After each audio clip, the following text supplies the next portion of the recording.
Hello, my name is Tato, and today I'll be telling you a story from the Book of God. The name of the story is Birth of the Savior. Hundreds of years passed after the time of Jeremiah.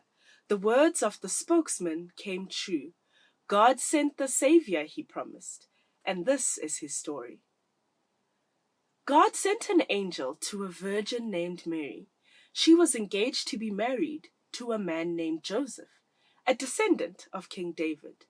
The angel appeared to her and said, "Greetings, favored woman. God is with you. Rejoice." "Do not be afraid, Mary," the angel told her. "You will conceive and give birth to a son, and you will name him Jesus. He will be very great and will be called the Son of the Most High God.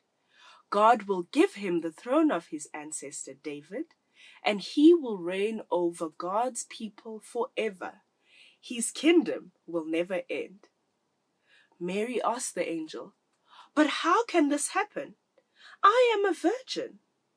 The angel replied, "The power of the Most High God will cause this to happen.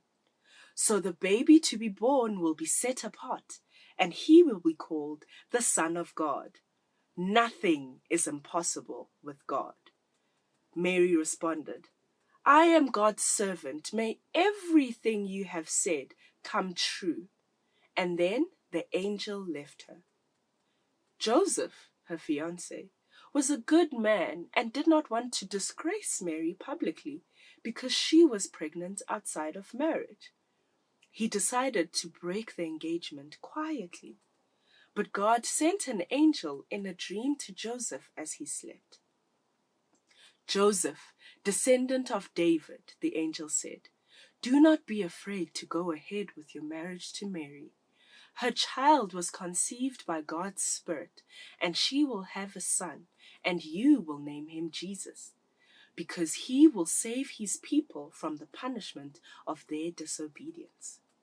And when Joseph woke up, he did what the angel commanded and took Mary as his wife. But he did not have sexual relations with her until the birth of her son. A few months later, just as the angel said, Mary gave birth to a son in Bethlehem. 8 days after his birth, he was named Jesus, the name given him by the angel of God. Several weeks after, Mary and Joseph took him to Jerusalem to present him to God in their house of worship. And when they got there, they met an old man who had God's Spirit. He had been waiting for the promised Savior to come and save his people.